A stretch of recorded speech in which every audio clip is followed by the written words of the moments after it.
The small town of Riverside, nestled between rolling hills and dense forests, was the kind of place where everyone knew each other's names. On this crisp summer morning in 2001, 9-year-old Ethan Collins raced down the stairs of his modest 2-story home, backpack bouncing against his spine, eyes bright with anticipation. "Mom! Dad! Hurry up! We're going to be late for the bus!" Ethan called out, his voice echoing through the house. Anna Collins emerged from the kitchen, tucking a strand of blonde curly hair behind her ear. Her tired eyes softened at the sight of her son's excitement. "Slow down, sweetheart. The bus doesn't leave for another hour." Ethan couldn't contain himself. The annual 5th-grade summer camp at Pinewood Forest was legendary among Riverside elementary students. 3 days of hiking, swimming, campfires, and most importantly, no parents. For weeks, it had been all he could talk about. David Collins appeared from the garage, wiping his hands on a rag. "Got your sleeping bag all packed, sport?" he asked, ruffling Ethan's brown hair. "Yes, Dad. I packed everything on Mrs. Wilson's list, twice." Ethan rolled his eyes dramatically. Anna knelt down, straightening Ethan's collar. "Remember what we talked about? Stay with your group, listen to your teachers, and—" "Don't wander off alone," Ethan finished, having heard the warning countless times. "I know, Mom. I'm not a baby anymore." David laughed, the sound warm and reassuring. "You'll have the time of your life, kiddo. I still remember my 5th-grade camp. That's where I learned to fish." Ethan beamed, his mind already racing with possibilities. "Maybe I'll catch a fish bigger than yours, Dad." As Anna prepared breakfast, she couldn't shake the faint sense of worry that had been gnawing at her since permission slips were first sent home. It was normal, she told herself. Every parent felt this way when their child left home for the first time. "Eat up," she said, placing a plate of pancakes in front of Ethan. "You'll need your energy for all that hiking." Ethan wolfed down his breakfast, barely pausing between bites. Through a mouthful of pancake, he asked, "Do you think we'll see bears?" David chuckled. "Not likely. The rangers keep them well away from the campgrounds." "Aw," Ethan pouted momentarily before brightening again. "What about wolves?" Anna shot her husband a look. "There are no wolves either, honey. Just squirrels, birds, and maybe some deer if you're lucky." The Collins family arrived at Riverside Elementary 30 minutes early. The parking lot was already bustling with excited children and anxious parents. 2 yellow school buses waited, engines idling. Mrs. Wilson, Ethan's teacher, stood by the buses with a clipboard, checking off names as students arrived. A petite woman with kind eyes and prematurely gray hair, she had been leading the summer camp for 15 years. "Ethan Collins," she called out, spotting him. "Right on time. You're in bus 2, seat 14. Ethan turned to his parents, suddenly hesitant. The reality of leaving home hit him all at once. Anna pulled him into a tight hug. "You're going to have so much fun," she whispered, fighting back unexpected tears. David knelt down, looking his son in the eyes. "Remember, buddy, you're a Collins, and Collins men are brave adventurers." Ethan nodded solemnly, squaring his small shoulders. "I'll make you proud, Dad." "You already do," David replied, his voice rough with emotion. With one last hug, Ethan bounded toward the bus, his moment of uncertainty forgotten. He found his assigned seat next to his best friend, Tyler Martinez. "This is going to be awesome!" Tyler exclaimed, his dark eyes shining with excitement. From the window, Ethan waved frantically at his parents. Anna waved back, her smile not quite reaching her eyes. "He'll be fine," David reassured her, squeezing her hand. "It's only 3 days." As the buses pulled away, Anna couldn't shake the strange feeling in her chest. "I know," she said softly. "I just miss him already." Neither of them could have imagined that this ordinary goodbye would be their last. The buses wound their way through the countryside, filled with the cheerful chaos of excited children. Mrs. Wilson stood at the front of bus 2, giving last-minute instructions that few were listening to. "Remember, everyone stays with their assigned buddy at all times," she emphasized. "No wandering off alone, no exceptions." Ethan and Tyler exchanged mischievous grins. They had already made plans to explore the haunted cave that older students had told them about. The journey to Pinewood Forest took just over an hour. As the buses pulled into the campground, children pressed their faces against windows, pointing at cabins nestled among towering pine trees. Camp counselors, college students wearing matching green T-shirts, greeted the buses with enthusiastic waves. Mrs. Wilson led her students toward a large clearing where they would receive their cabin assignments. "Cabin 4, Ethan exclaimed when he heard his assignment. "Tyler, what did you get?" Tyler's face fell. "Cabin 6. "But we're supposed to be together," Ethan protested, approaching Mrs. Wilson. She checked her clipboard. "I'm sorry, Ethan, but the cabins are assigned alphabetically. Collins and Martinez fall into different groups this year." Ethan's disappointment was palpable, but he brightened when Mrs. Wilson added, "You'll still be in the same activity group during the day, and everyone's together for meals and campfires." The first day passed in a blur of activities: nature hikes, craft sessions, swimming in the lake. Despite being in different cabins, Ethan and Tyler managed to stick together, whispering about their plan to find the haunted cave the next day. That evening, all the students gathered around a massive bonfire in the central clearing. The smell of roasting marshmallows filled the air as counselors led the children in camp songs and told not too scary ghost stories. Ethan sat transfixed, the firelight dancing across his face. This was everything he had imagined and more. When Mrs. Wilson announced it was time to return to cabins, a collective groan rose from the children. "Tomorrow's another big day," she reminded them. "Lights out at 9 o'clock, no exceptions."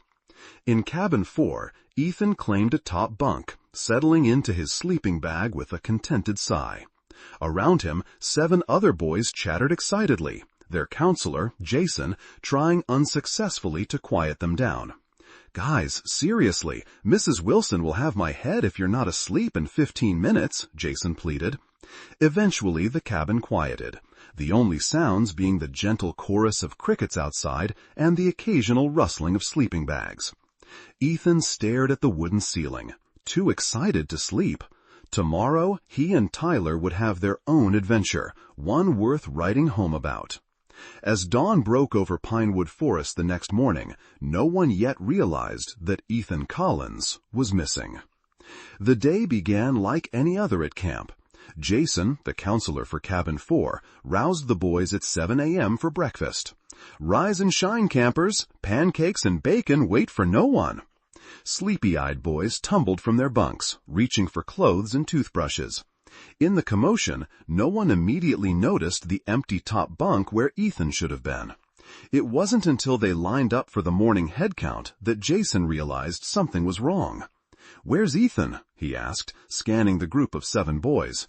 The children looked at each other, shrugging. "Maybe he went to the bathroom?" suggested one. Jason frowned, checking the cabin's small bathroom. Empty. "Did anyone see Ethan this morning or hear him get up during the night?" Head shakes all around. A knot formed in Jason's stomach as he radioed the main office. "This is Cabin 4. We're missing a camper. Ethan Collins." "No, he wasn't in his bunk this morning. No one saw him leave." Within minutes, the camp protocol for missing children was activated. While the other students were led to the dining hall for breakfast, counselors and staff began searching the immediate area, calling Ethan's name. Mrs. Wilson, her face tight with concern, approached Tyler during breakfast. "Tyler, did Ethan mention anything to you yesterday? Any place he wanted to visit?"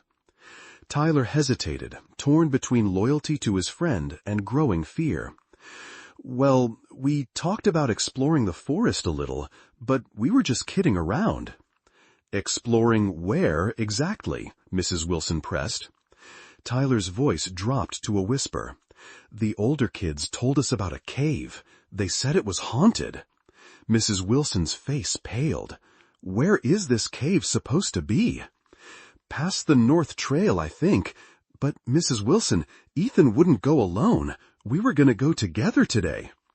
The search expanded to include the North Trail and surrounding areas.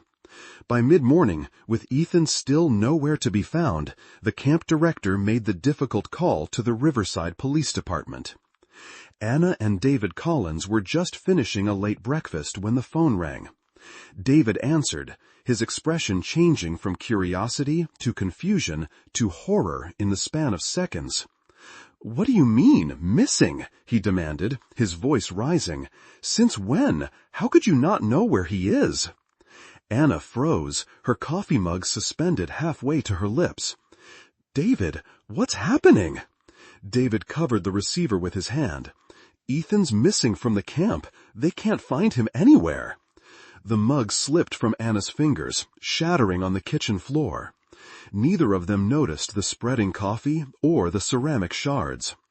Within an hour, the Collins were speeding toward Pinewood Forest, the car filled with tense silence, broken only by Anna's quiet sobs and David's occasional reassurances that everything would be fine. But his white-knuckled grip on the steering wheel betrayed his fear. By the time they arrived, Pinewood Forest had transformed from an idyllic summer camp into a search and rescue operation. Police cruisers lined the entrance, and officers in uniform consulted maps with camp staff. Detective James Reed, a tall man with short blonde hair and 3 days' worth of stubble, introduced himself to the Collinses. "We've got teams searching the entire campground and surrounding forest," he explained. "The good news is that it's clear weather, and we've got daylight on our side." "How could this happen?" David demanded. "Aren't there supposed to be counselors watching them?"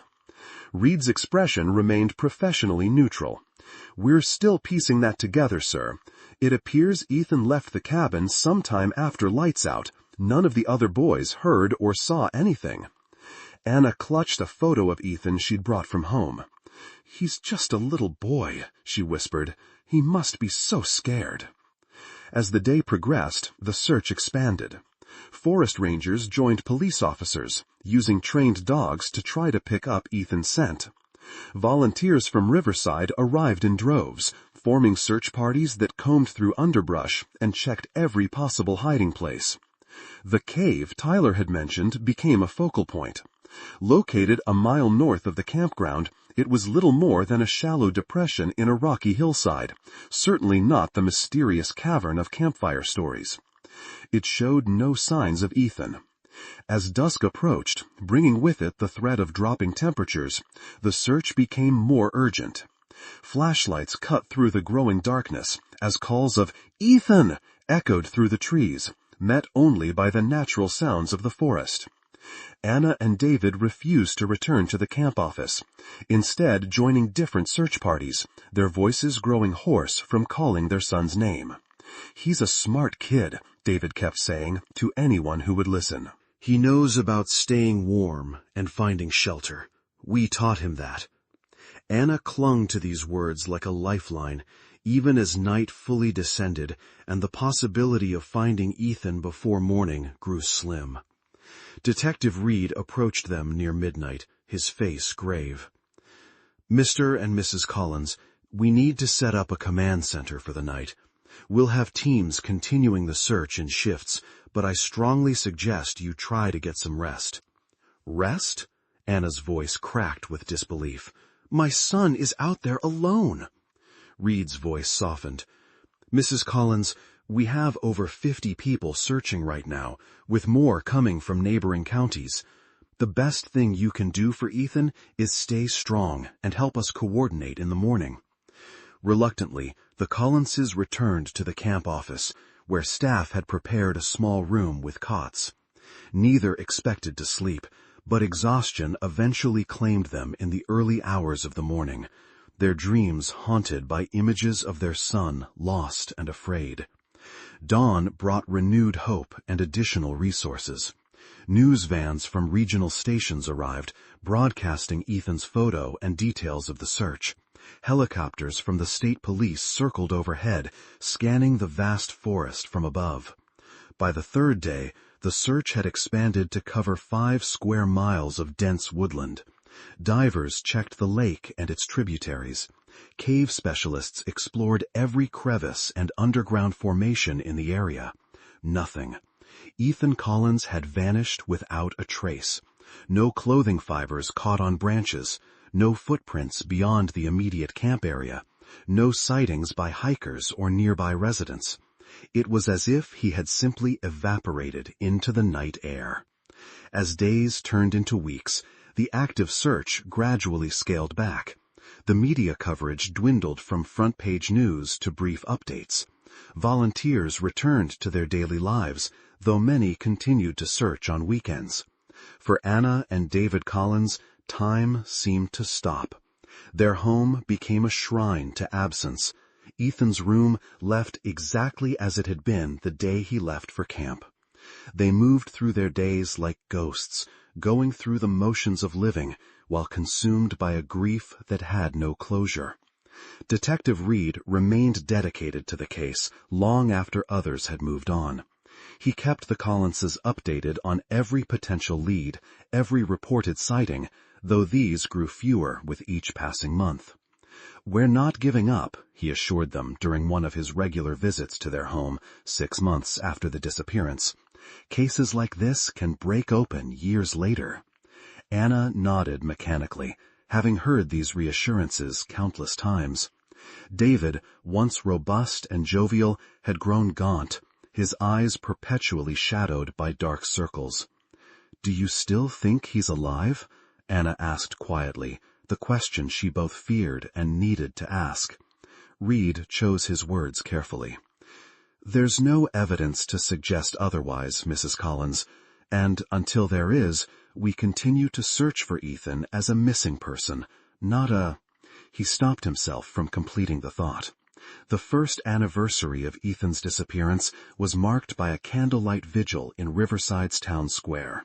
Hundreds attended, including Ethan's classmates, now a year older and more somber, understanding the tragedy in ways they couldn't before. Mrs. Wilson, who had retired from teaching following the incident, approached Anna and David with tears streaming down her face. "I think about him every day," she said, her voice breaking. "I'm so sorry. I should have checked the cabins during the night." Anna embraced the older woman. "It wasn't your fault," she whispered, finding it in herself to offer comfort even in her own pain. As years passed, the case of Ethan Collins became part of Riverside's collective memory, a cautionary tale, a mystery that haunted the community. The summer camp at Pinewood Forest was permanently discontinued, the area eventually reclaimed by nature. Anna and David remained in Riverside, unable to leave the place where they last saw their son. Their marriage, strained by grief and unspoken recriminations, eventually collapsed under the weight. David moved to an apartment across town, though they remained connected by their shared loss and dwindling hope. Detective Reed, despite transfers and promotions, kept the file active, reviewing it periodically for anything they might have missed.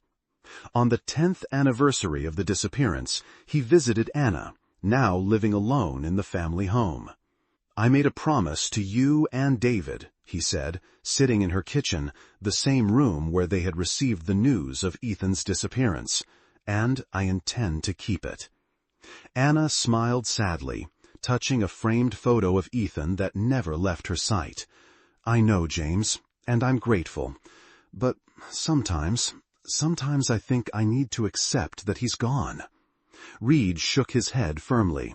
"Without evidence, we don't make assumptions.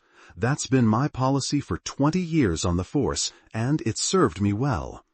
Little did either of them know that across the country, events were unfolding that would shatter the silence of 17 years and bring the case of Ethan Collins back into the national spotlight in ways no one could have predicted. In the bustling halls of Congress, Representative Elizabeth Carter moved with purpose, her heels clicking rhythmically against the marble floor. At 35, she was already making waves as one of the youngest and most effective members of the House, known for her passionate advocacy for child welfare and education reform. "Representative Carter!" A junior staffer hurried to catch up, clutching a folder. "The committee wants your input on the funding proposal before tomorrow's session." Elizabeth smiled, taking the folder with her left hand while brushing a strand of dark hair behind her ear with her right, a hand that bore a thin white scar across the palm.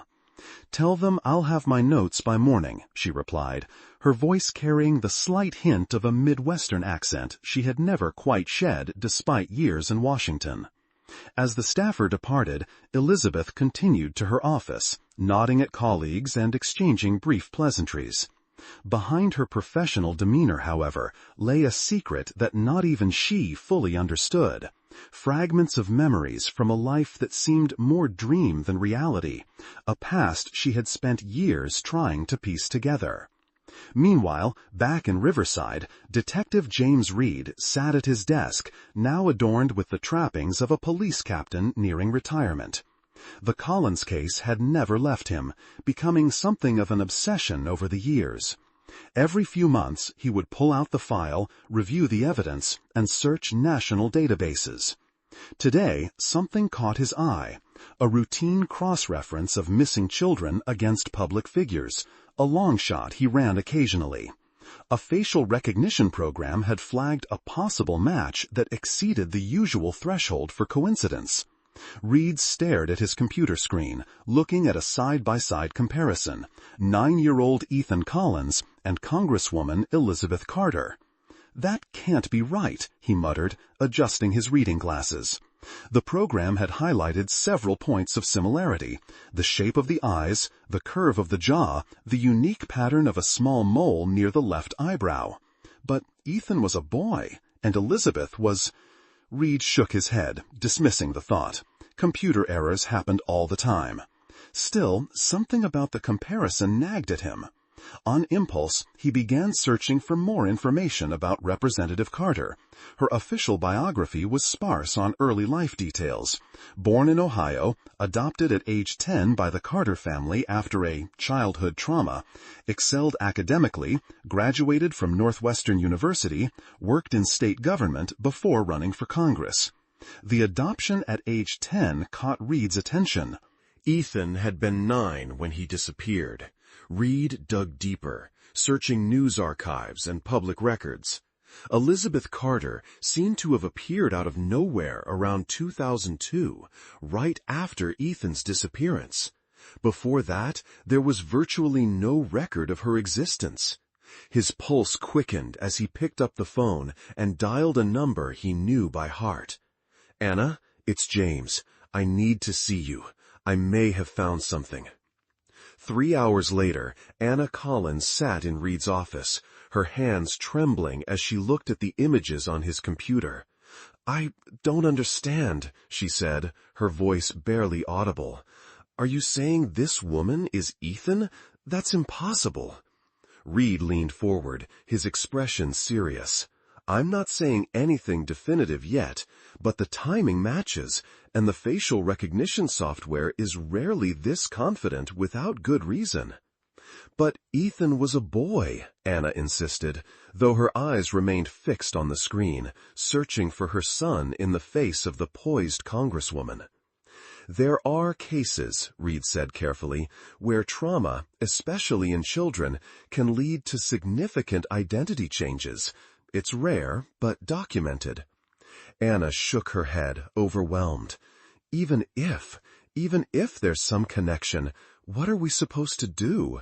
She's a member of Congress, James. We can't just accuse her of being my missing son. "No," Reed agreed, "but we can investigate discreetly.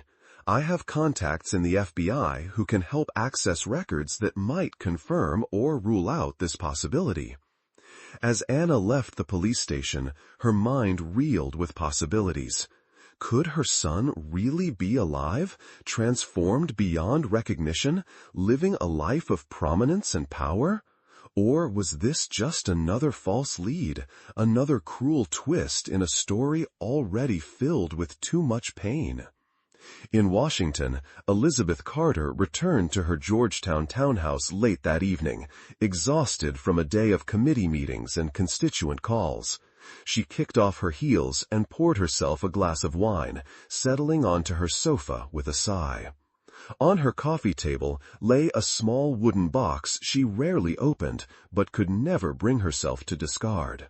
Tonight, something compelled her to lift its lid, revealing a collection of items that made little sense to her, but felt inexplicably important. A faded baseball card, a smooth river stone, a child's drawing of a family standing before a simple house. Elizabeth touched these objects gently, feeling the familiar ache of disconnection that had haunted her for as long as she could remember. Dr. Mercer, her therapist since adolescence, had helped her understand that her memory gaps were likely the result of childhood trauma, the same unspecified tragedy that had led to her adoption by the Carters. Your mind protected itself, he had explained during countless sessions. When you're ready to remember, you will. But after 25 years of waiting, Elizabeth had come to accept that some parts of her past might remain forever shrouded in darkness. She had built a life anyway, a successful, meaningful life dedicated to helping others, particularly vulnerable children. As she replaced the items in the box, her phone rang. The caller ID showed her chief of staff, Marcus. "Elizabeth, have you seen the news?" His voice held an unusual edge. "No, I've been in meetings all day. What's happening?" "There's a reporter from the Riverside Chronicle asking questions about you, specifically about your childhood before the Carters." Elizabeth froze. Riverside. The name triggered something. A flash of trees, the smell of pine needles, a feeling of terror. "What kind of questions?" she asked, struggling to keep her voice steady. "They're claiming there might be a connection between you and a cold case from there, a missing child from 2001. I told them it was absurd, of course." Elizabeth's hand moved unconsciously to the scar on her palm, a scar she'd always had but could never explain. "Thanks for letting me know, Marcus. Let's not engage with them for now." After hanging up, Elizabeth sat motionless, her mind racing. Riverside. 2001? Why did these reference points send a chill through her body? And why couldn't she remember anything before the Carters took her in, claiming she was a distant relative's child who needed a home after a tragedy? Across the country, Reed's careful inquiry was gaining momentum. The FBI contact he'd reached out to, Agent Sophia Martinez, had taken a personal interest in the case. "The age progression software we use for missing children gives us a strong potential match," she explained during a secure call, "but we need more to proceed officially." "What about DNA?" Reed suggested. "That would be definitive, but we can't exactly ask a congresswoman to submit to a DNA test based on a hunch. We need something more concrete first." Reed thought for a moment. What about school records? Medical history? There must be documentation of Elizabeth Carter before she was adopted. "That's just it," Martinez replied. "We've been looking. Her records begin in 2002, when the Carters adopted her through a private arrangement. Before that, there's virtually nothing, just vague references to homeschooling and medical care abroad. It's as if Elizabeth Carter was created rather than born." The implications hung in the air between them. If Elizabeth Carter had indeed been Ethan Collins, how had such a transformation occurred? And more importantly, why? Reed's investigation continued quietly, building a circumstantial case. He tracked down Mrs. Wilson, Ethan's former teacher, now living in a retirement community in Florida. "I remember Ethan had a distinctive scar on his right palm," she recalled during their phone conversation. "He got it trying to catch a falling glass in the classroom. I always felt terrible about that accident." Reed immediately searched for public photos of Representative Carter. In most, her hands were not visible or clearly shown. But in one, a candid shot from a charity baseball game, he found what he was looking for. A thin, white scar across her right palm, exactly where Mrs. Wilson had described Ethan's. The evidence was mounting, but Reed needed more before taking such an explosive theory to Anna Collins, or worse, the media. He needed to understand how and why such a transformation could have occurred. His research led him to rare cases of traumatic identity dissociation, particularly in children who experience extreme stress or fear. In some documented instances, children created entirely new personas as protection mechanisms, sometimes even changing their perceived gender to distance themselves from traumatic events. But none of this explained how a missing 9-year-old boy from Riverside had become a prominent Congresswoman. Someone must have facilitated this transformation, provided shelter, education, a new identity. But who and why? As Reed delved deeper, he began to uncover disturbing patterns. 3 other children had gone missing from summer camps across the Midwest between 1998 and 2003. All were around Ethan's age when they disappeared. All cases remained unsolved. Was there a connection? Had Ethan been taken as part of some larger scheme? The possibilities were both hopeful and horrifying. Meanwhile, the journalist who had contacted Elizabeth's office, Rebecca Johnson of the Riverside Chronicle, was conducting her own investigation. An African-American woman with sharp eyes and 20 years of investigative reporting experience, she had stumbled upon the potential connection while researching a retrospective piece on unsolved crimes in Riverside County. The facial similarities were what first caught my attention, she explained to her editor, but then I started finding these weird coincidences. The timing of Carter's adoption, the lack of early records, her focus on child welfare legislation. It's like she's been shaped by whatever happened to her. Her editor remained skeptical. You're talking about accusing a sitting Congresswoman of being a missing child who changed genders. That's not just a bombshell, Rebecca. It's potentially libelous without solid proof. I know, Rebecca acknowledged. That's why I need more time. There's something here. I can feel it. And if I'm right, this isn't just about one missing child. It could be about several. As these separate investigations converged, Elizabeth Carter found herself increasingly troubled by fragments of memories that surfaced in dreams. Running through dark woods, the beam of flashlights, voices calling a name that wasn't hers. She began experiencing panic attacks, something she hadn't suffered since her teen years. During an emergency session with Dr. Mercer, she confessed her growing unease. Someone's asking questions about my past, she said, pacing his office, and I don't have answers, not even for myself. Dr. Mercer watched her carefully. Elizabeth, we've always known this day might come.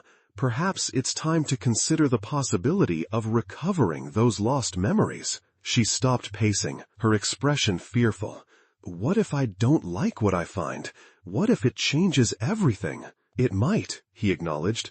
But living with half a life, with questions you can't answer, hasn't that been its own kind of prison? Elizabeth sank into a chair, covering her face with her hands. I've built this life, this identity. I've done good work. What if it's all based on something that isn't real? Dr. Mercer leaned forward. Your accomplishments are real. Your character is real. Whatever we might discover about your past doesn't change who you've become. As Elizabeth grappled with these existential questions, Reed and Agent Martinez were closing in on a crucial piece of evidence. Through painstaking research, they had identified the private adoption agency that had handled Elizabeth's case, Midwest New Beginnings, now defunct. Former employees proved difficult to locate, but Martinez eventually tracked down the agency's administrative assistant, now living under a different name in Seattle. I remember that case, the woman admitted nervously during their interview. It wasn't like our other adoptions. The child came with special instructions, a new identity already established. We just processed the paperwork. Who brought the child in? Martinez pressed. The woman hesitated. A man, tall, distinguished. He said he represented a special program for traumatized children. He had all the necessary documentation, including a court order sealing the original identity.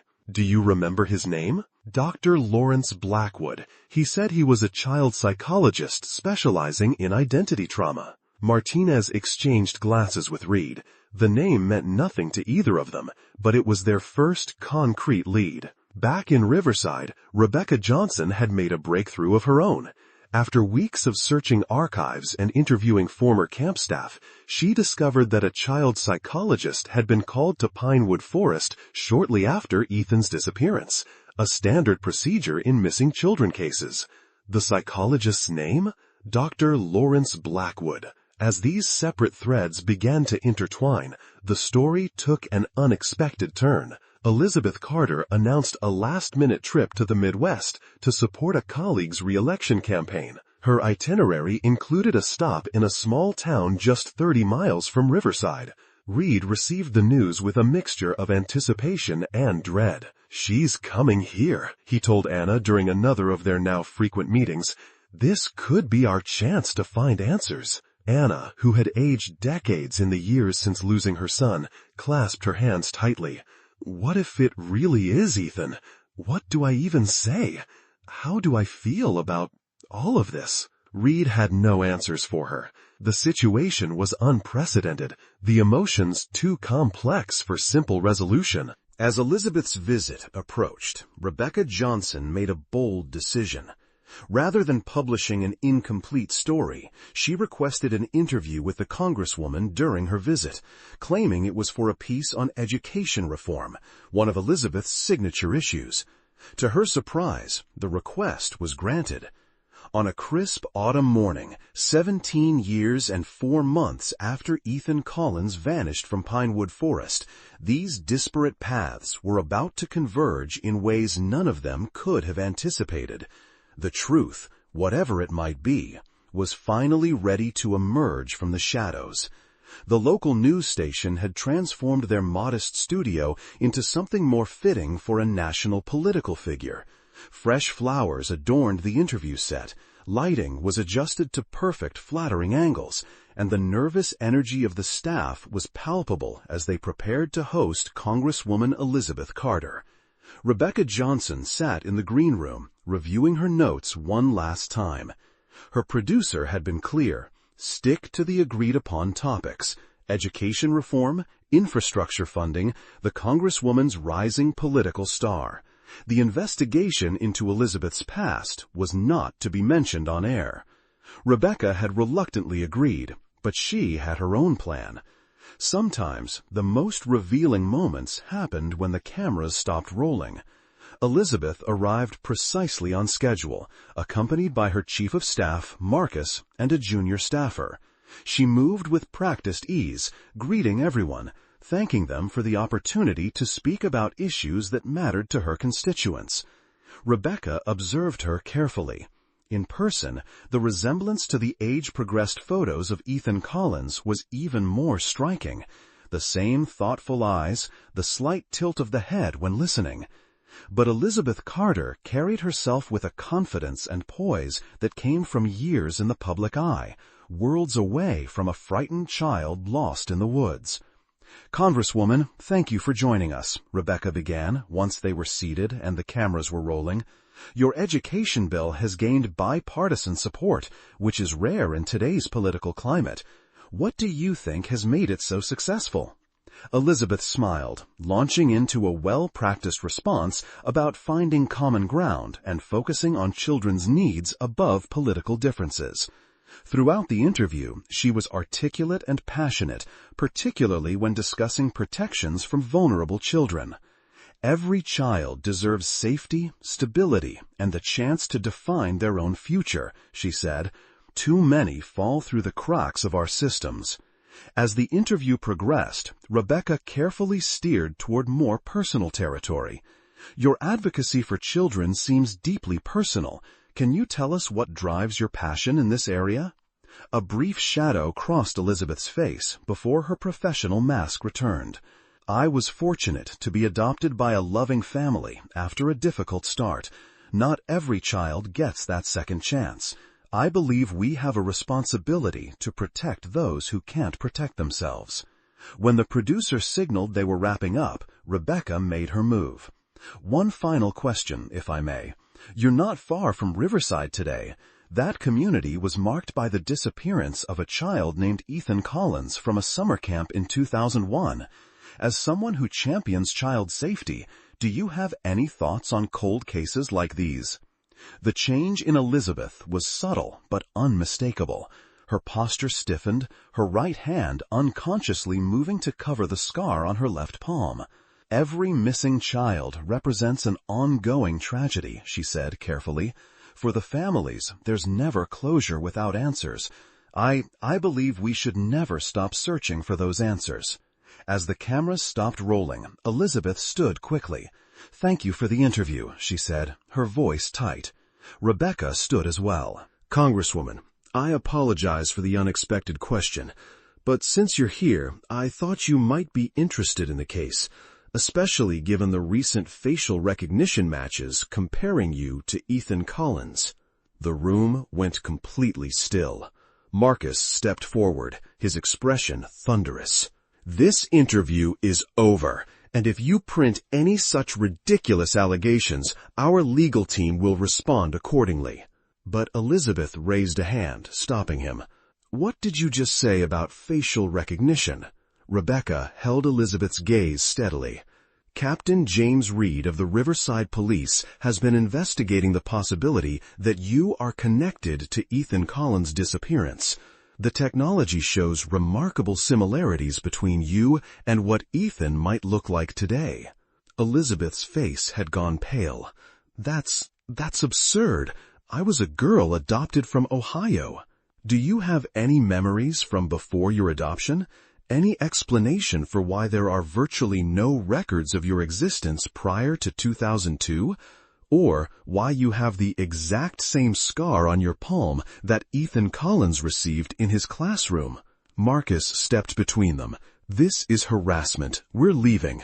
Elizabeth allowed herself to be led away, but Rebecca noticed her shaking hands and the look of profound confusion in her eyes.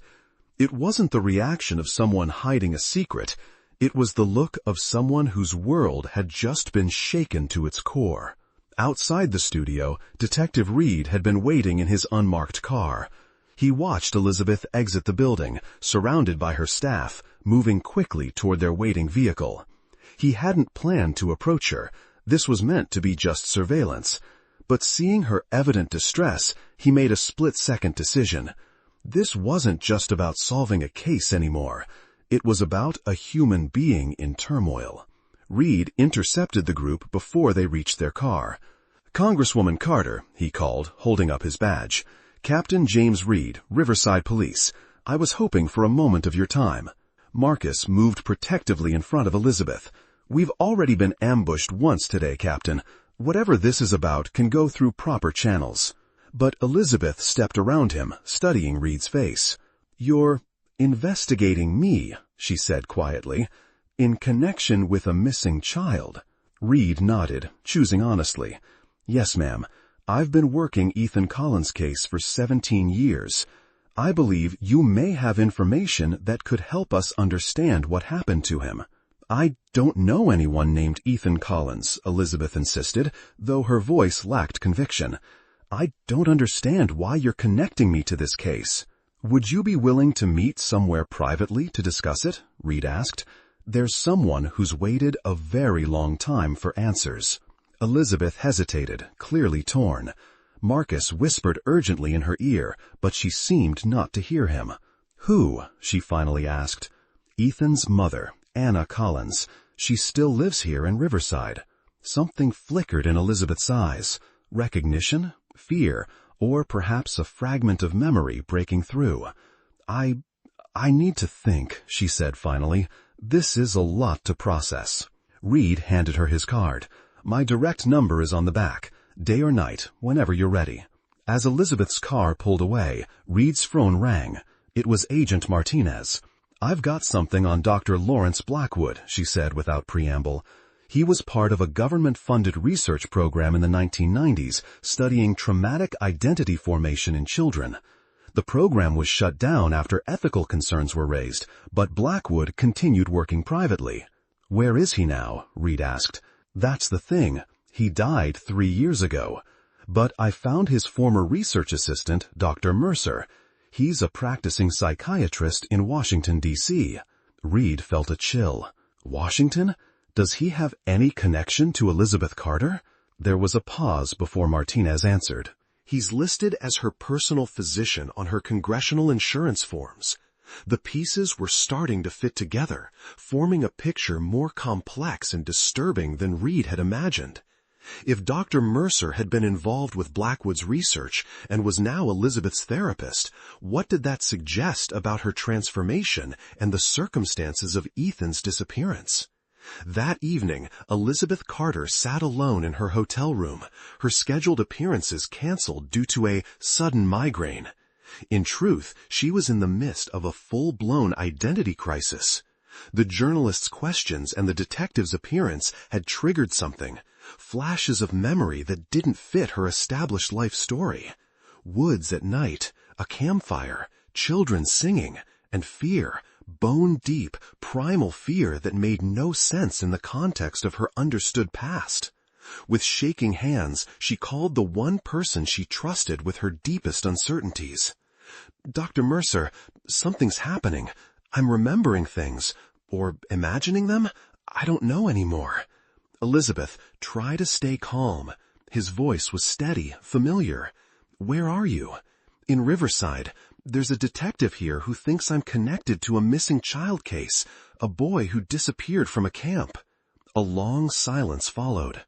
When Dr. Mercer spoke again, his voice had changed subtly. "I think it's time we discuss your full history, Elizabeth, but not over the phone. Can you come back to Washington immediately?" "You know something," she realized, her heart pounding. "You've always known something about my past that you haven't told me." "Elizabeth." "No," she interrupted, a sudden clarity cutting through her confusion. "I need answers now, and I think they're here in Riverside, not in Washington." After ending the call, Elizabeth sat motionless for several minutes, then reached for Detective Reed's card. Her decision was made. Anna Collins had spent the day in a state of suspended animation, jumping at every phone ring, every car door closing on her quiet street. Reed had warned her that he might bring a visitor who could change everything. When her doorbell finally rang at 8:37 p.m., she nearly couldn't bring herself to answer it. What would she see in this stranger's face? What would she feel? Reed stood on her porch with a woman whose features were both unfamiliar and hauntingly recognizable. Elizabeth Carter was taller than Anna had expected, her posture rigid with tension, her eyes, Ethan's eyes, wide with apprehension. "Mrs. Collins," Reed said gently, "this is Congresswoman Elizabeth Carter. She's agreed to talk with you." Anna nodded, unable to speak, and stepped back to allow them inside. In her modest living room, framed photos of Ethan still held places of honor. School pictures, birthday celebrations, ordinary moments made precious by absence. Elizabeth's gaze moved slowly around the room, lingering on the photos. Her breathing quickened visibly. "I know this place," she whispered, then looked startled at her own words. Anna sank into her favorite chair, her legs suddenly unable to support her. Do you remember me?" she asked, her voice barely audible. Elizabeth shook her head, but her hand moved unconsciously toward a photo on the side table. Ethan at age 8, holding a baseball, grinning widely. "I don't know what I remember anymore," she admitted. "I've had gaps in my memory for as long as I can recall. Dr. Mercer, my therapist, always said it was due to childhood trauma, that my mind was protecting me." Reed sat forward. "Dr. Mercer worked with Lawrence Blackwood, a researcher specializing in childhood identity formation. We believe Blackwood may have been involved in what happened at Pinewood Forest." Elizabeth looked confused. "Pinewood? Forest?" "The camp where Ethan disappeared," Anna explained softly. "Where you disappeared." Elizabeth shook her head more forcefully. "I don't understand how this could be possible. I wasn't." How could a boy become me? Reed explained the evidence they had gathered, the facial recognition matches, the timing of her adoption, the scar on her palm, the lack of records before 2002. There are documented cases of trauma causing profound identity shifts in children, he said, but usually these are psychological changes. Your situation suggests something more deliberate.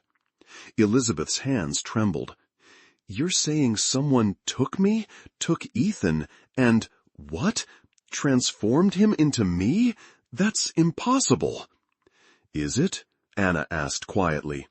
You said yourself you don't remember your childhood, that your therapist, who worked with this Dr. Blackwood, told you it was trauma. Elizabeth stood abruptly, pacing the small room. This is insane. I have a life, a career. I'm a member of Congress, for God's sake. And none of that is being questioned, Reed assured her. But we need to understand what happened 17 years ago, not just for Anna's sake or yours, but because there may be others. Elizabeth stopped pacing, her expression changing. Others? 3 other children disappeared from camps in similar circumstances between 1998 and 2003, Reed explained. All cases remain unsolved. A heavy silence filled the room as the implications sank in. If Elizabeth was indeed Ethan, transformed through some unknown process, what had happened to these other children? Anna rose slowly and approached Elizabeth, stopping just short of touching her. May? She asked, gesturing toward Elizabeth's left palm. After a moment's hesitation, Elizabeth extended her hand. Anna gently traced the thin scar with her fingertip. 5th grade, she said, her voice thick with emotion. You were helping Mrs. Wilson carry a glass fishbowl to the classroom. Another child bumped into you in the hallway. You caught the bowl before it hit the ground, but it cracked in your hand. Elizabeth stared at her own palm, as if seeing the scar for the first time. I always thought it was from an accident during gymnastics, she whispered. That's what the Carters told me. Anna's eyes filled with tears. You never took gymnastics. You played baseball. You wanted to be a pitcher for the Cubs. Something shifted in Elizabeth's expression, confusion giving way to a flicker of recognition. The Cubs, she repeated. Sammy Sosa.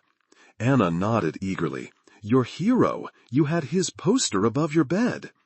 Elizabeth swayed slightly, and Reed guided her to the sofa. I don't understand, she said again, but her voice had changed, become less certain. How is this possible? We don't know yet, Reed admitted, but there's a way to be sure about your connection to Ethan. Elizabeth looked up at him. DNA. Reed nodded.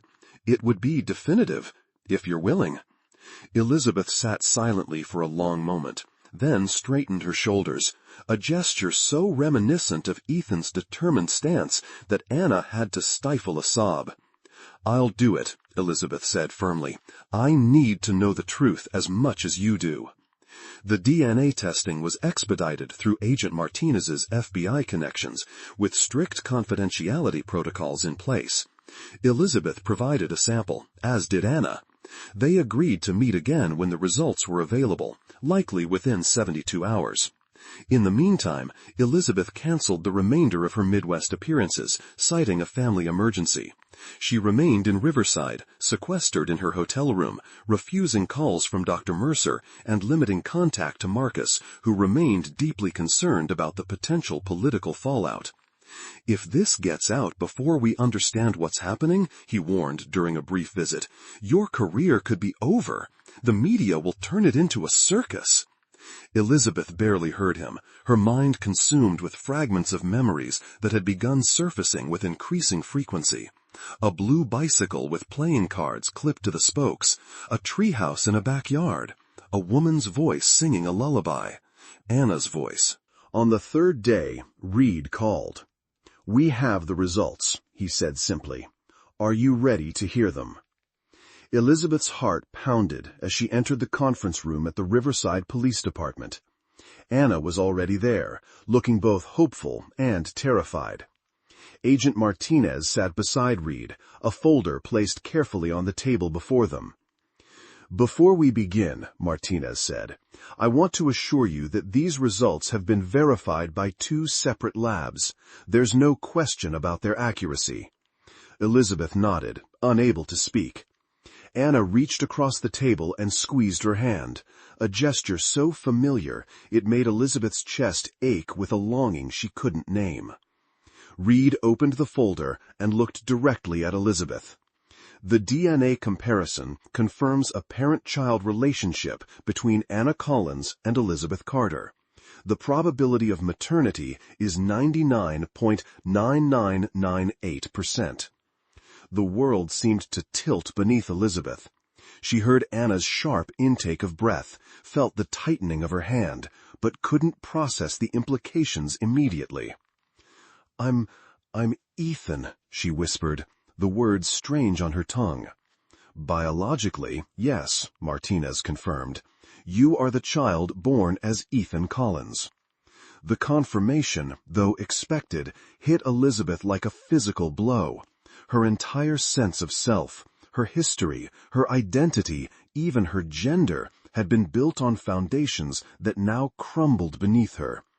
"How?" she asked, her voice cracking. "How did this happen to me?" Reed slid another document across the table. "We've been investigating Dr. Lawrence Blackwood and his research. What we found suggests he was involved in a classified program studying identity reconstruction in traumatized children." "You think he took me from the camp?" Elizabeth struggled to align this information with her fragmented memories. "We believe so," Martinez said. "And we think Dr. Mercer, as Blackwood's assistant, has been monitoring you ever since, reporting back on the success of the program." Elizabeth felt physically ill. Success? They considered this a success? Stealing a child? Erasing his identity? Creating me? Anna spoke for the first time since the results were revealed. "You were always you," she said firmly.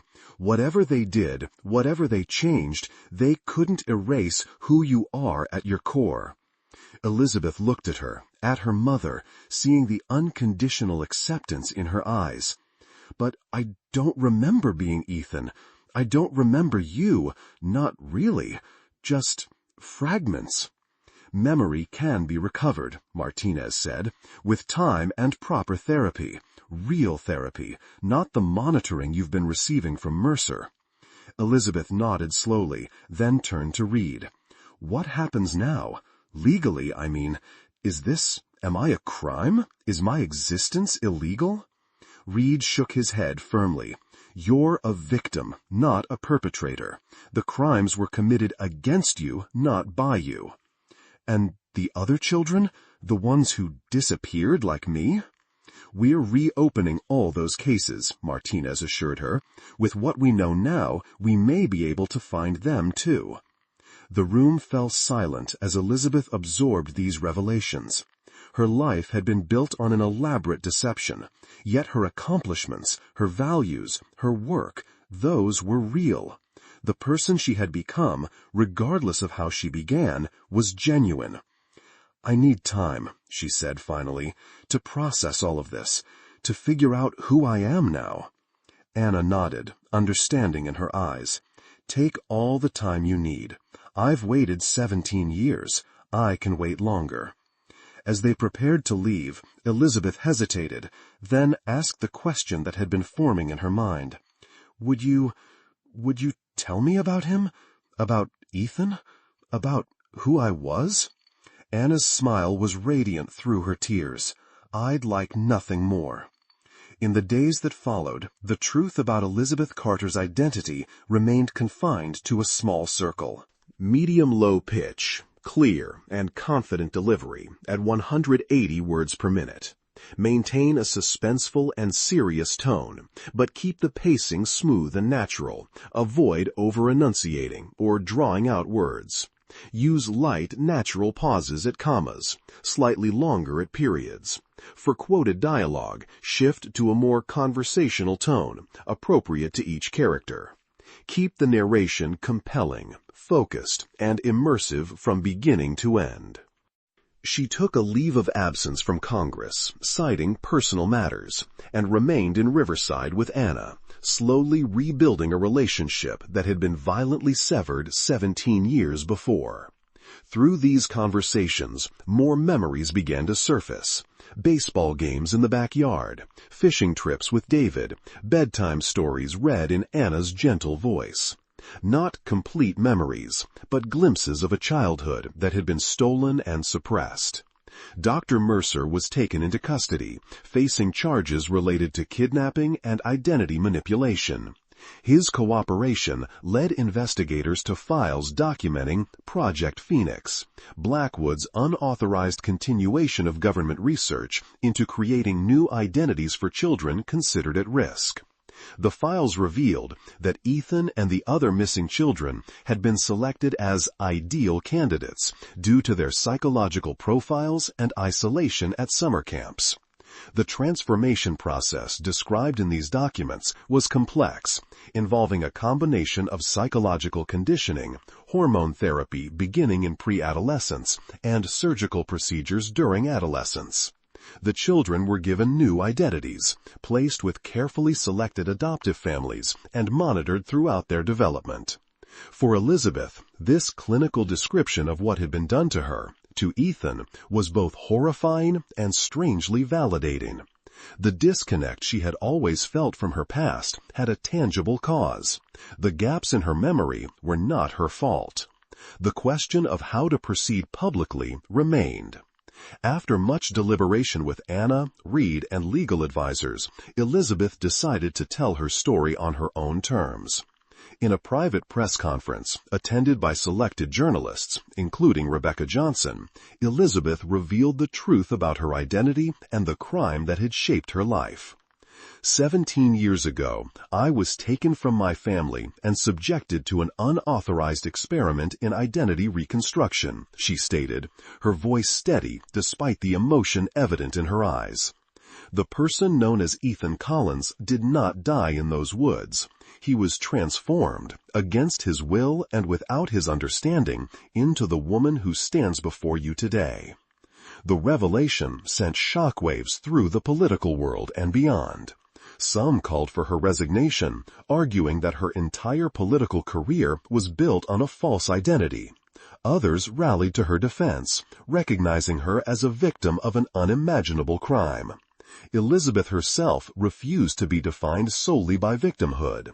I did not choose the circumstances that created me, she told Rebecca Johnson in an exclusive interview, but I have chosen, every day since, to use my voice and my position to protect vulnerable children from exploitation and abuse. That work continues, with even greater purpose now. When asked if she would continue to live as Elizabeth or reclaim her identity, she answered thoughtfully, "I am both and neither. The child who was Ethan lives in my memories, which grow clearer each day. But Elizabeth is who I've become, through trauma and healing, through accomplishment and struggle. I won't discard either part of myself." For Anna Collins, the discovery that her son lived on in Elizabeth brought both joy and complicated grief. The boy she had raised was gone, yet here was her child, different in many ways, yet with the same determined spirit, the same compassionate heart. "I lost a son," Anna acknowledged in a joint interview with Elizabeth, "and I found a daughter. It's not the reunion I imagined during all those years of searching, but it's a miracle nonetheless." David Collins, who had moved to Arizona years after the divorce, returned to Riverside upon hearing the news. His reunion with Elizabeth was tentative at first, laden with the awkwardness of connecting with someone both familiar and strange. "I don't know what to call you," he admitted during their first meeting. Elizabeth smiled gently. "My name is Elizabeth." "But you used to call me Sport."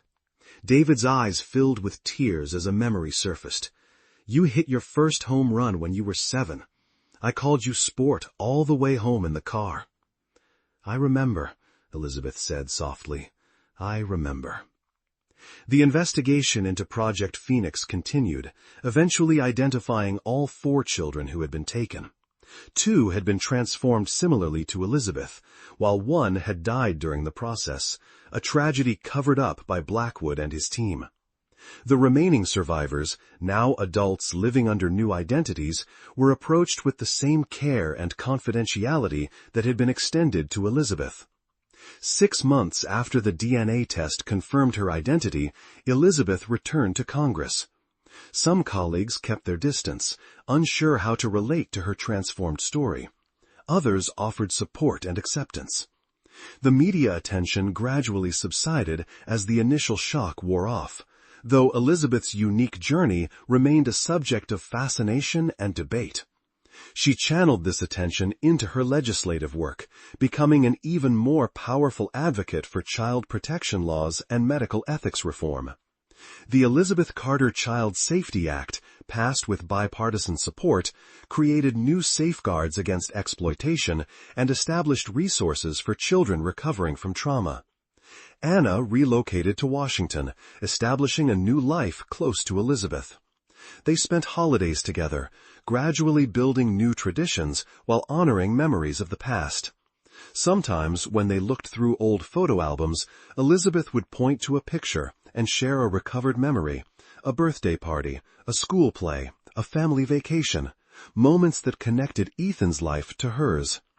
On the anniversary of her identification, Elizabeth visited Pinewood Forest, now a state park. The campgrounds had been reclaimed by nature, cabins demolished years ago, but the clearing where children had once gathered around a campfire remained visible. As she stood there, memories came flooding back, not just of fear and confusion, but of the moments before. Marshmallows roasting on sticks, ghost stories making her shiver with delicious fright, the feeling of belonging among friends. A twig snapped behind her, and she turned to find Anna approaching cautiously. "I thought you might want company," Anna said, "but I can leave if you need to be alone." Elizabeth shook her head. "No, stay, please." They stood together in silence, watching the afternoon sunlight filter through the trees. "I used to dream about finding you here," Anna admitted. "Even years later, I'd imagine walking into these woods and seeing you, exactly as you were, waiting to come home." Elizabeth took her mother's hand. "I found my way home eventually, just not the way either of us expected." Anna squeezed her hand in return. "Life rarely gives us what we expect. Sometimes it gives us something we never could have imagined instead." As they walked back toward the path, Elizabeth paused to look once more at the clearing where Ethan Collins had disappeared, and Elizabeth Carter's journey had unknowingly begun. "I'm still trying to understand who I am," she confessed. "Some days I feel like Ethan, some days Elizabeth. Most days I'm someone in between, someone still becoming." Anna smiled, wisdom earned through years of loss and newfound hope shining in her eyes. "Aren't we all? Always becoming, always changing, always finding new ways to be ourselves." Together they left the forest behind, not as the mother and son who had been torn apart 17 years before, but as two people bound by blood and love, walking forward into a future neither could have foreseen, but both now embraced. The story of the child who disappeared from a summer camp and emerged 18 years later as a Congresswoman would continue to inspire and challenge those who heard it, a testament to the resilience of the human spirit and the enduring power of identity in all its complex and beautiful forms.